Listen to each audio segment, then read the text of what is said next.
Right now on Inside Texoma, we are taking a look at some holiday traditions this time of the year, including Christmas, the history of Santa Claus, Rudolph, even the Christmas tree. We are also going to be taking an inside look at Hanukkah. And joining me now for a little bit more is Rabbi Danny Kislin. And can you just kind of give everyone at home maybe a sneak peek of what we're going to be talking about? Well, we're going to talk about the candelabra, as we call it in Hebrew, the menorah. We'll also talk about the tradition of giving presents, and we'll also talk about the game of dreidel, something that is an ancient tradition which still exists to this day.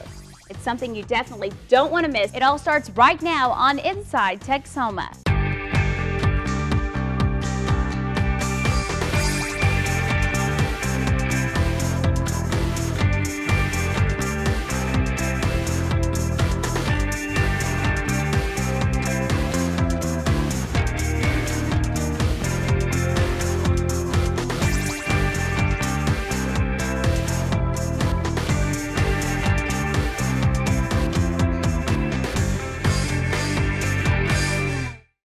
Good morning, Texoma, and Merry Christmas. I'm Ashley Fitzwater. December is a time of festivities filled with many celebrations of faith.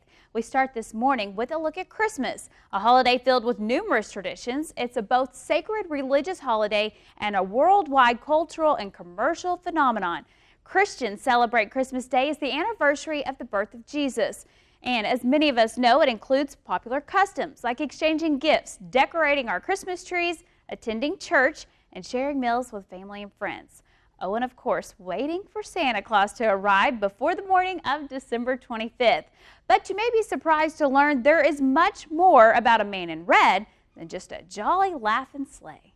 He's often described as the jolly guy with the white beard and red suit. Merry Christmas! But in the early days, Santa didn't want to be known. St. Nicholas was born in Asia Minor, which is now modern-day Turkey. He was a rich person and traveled the country helping people. And to keep his identity secret, St. Nicholas gave money and others presents late at night. So children were told to go to sleep quickly, very familiar to today, or he wouldn't come. St. Nick, who would later become a bishop, also played a role in stockings. One of the best-known St. Nicholas stories is that he helped three poor sisters. Their father couldn't give anything to his three daughters on their wedding day, so as their stockings hung by the fire one night to dry, St. Nick dropped bags of gold into them, and children have been hanging stockings on Christmas Eve ever since, all hoping for some good stuffers. And as we know, Santa always delivers. Santa started visiting good boys and girls in America toward the end of the 18th century. Gift-giving mainly centered around children and has been an important part of the Christmas celebration since the holiday's rejuvenation in the early 19th century. Stores began to advertise Christmas shopping in 1820, and by the 1840s, newspapers were creating separate sections for holiday advertisements. Sound familiar? And many of those ads often featured Mr. Claus. In 1841, thousands of children visited a Philadelphia shop to see the life-size Santa Claus model. After that, it was only a matter of time before Kris Kringle himself began to attract children and parents to different stores and later on malls. And as we know, Santa loved to help the poor.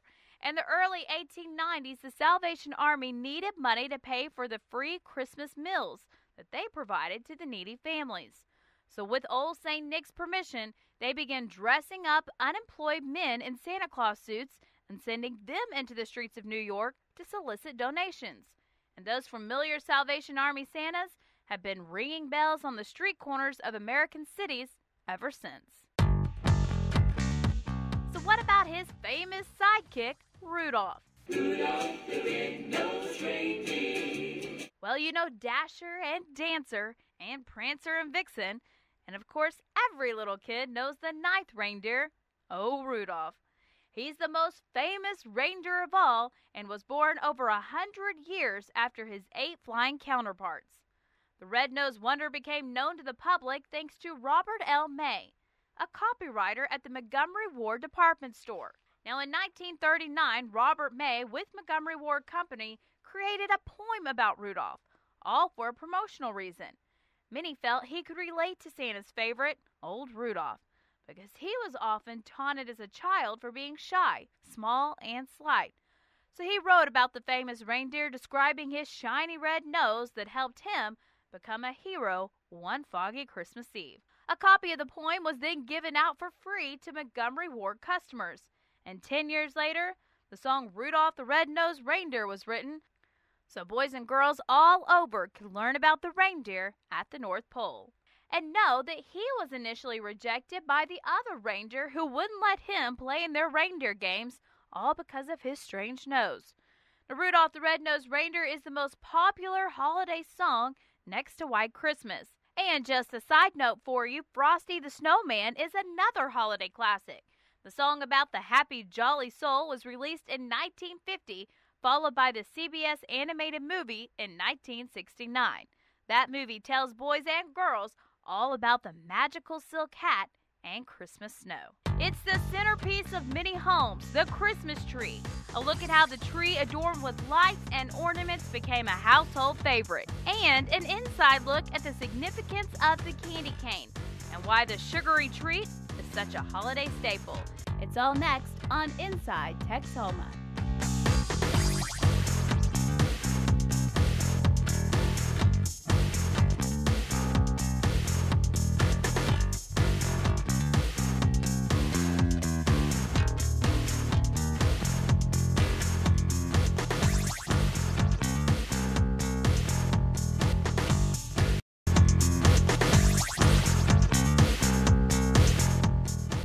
Each year, 30 to 35 million real Christmas trees are sold in the United States alone, making the Christmas tree a centerpiece to say the least.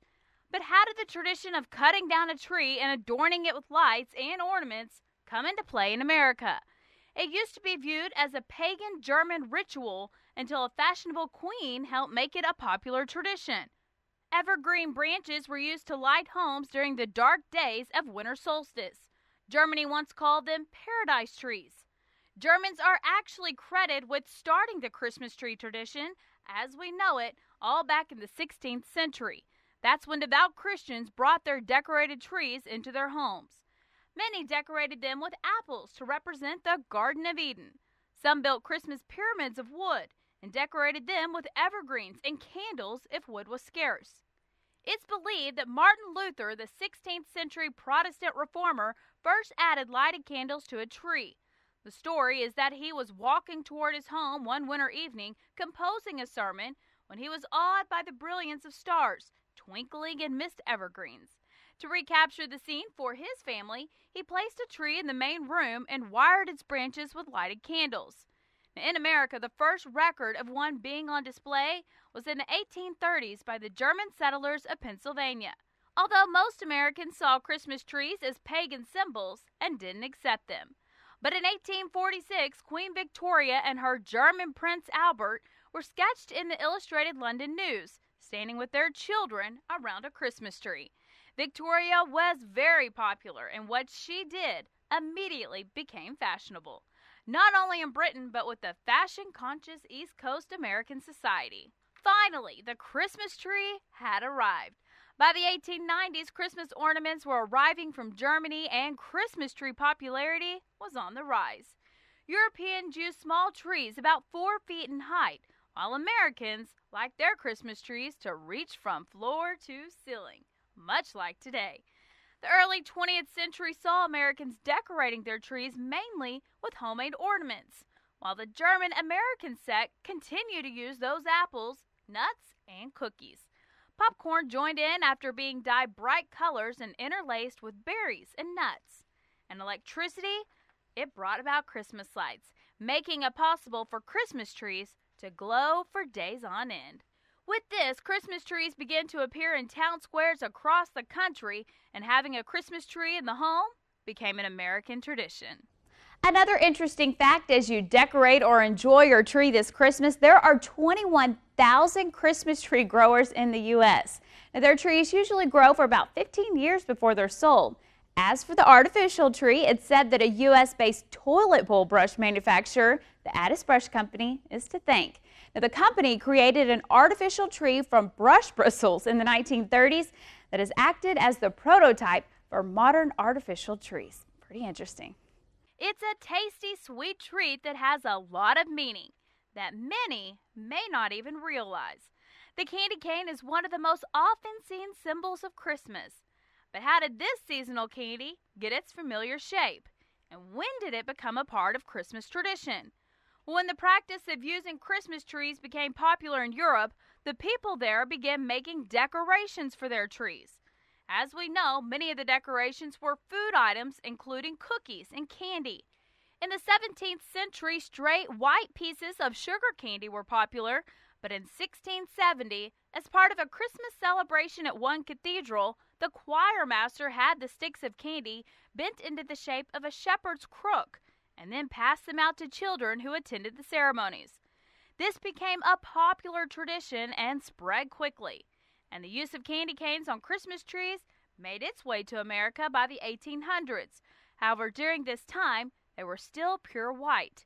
It wasn't until the early 20th century that the familiar red stripes appeared.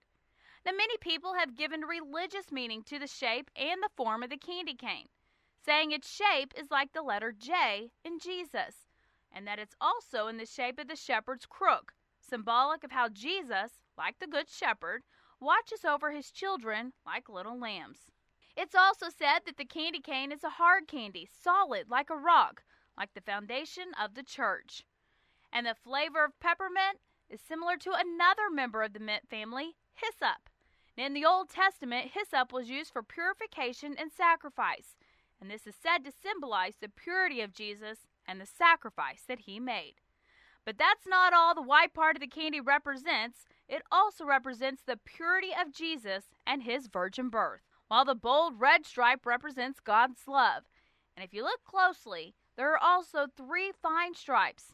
They are said to represent the Holy Trinity, the Father, the Son, and the Holy Spirit. But others believe they represent the blood spilled at the beating Jesus received at the hands of Roman soldiers. No doubt it's made quite a change from its plain early beginnings to its familiar shape and color today, making the candy cane a symbol of Christmas and, for many, a reminder of the meaning of the holiday. Still ahead on Inside Texoma, we're taking a look at the Jewish holiday of Hanukkah and how a miracle from centuries ago is the reason why the holiday is celebrated today. The very latest from a Texoma rabbi and the significance of the menorah is after the break.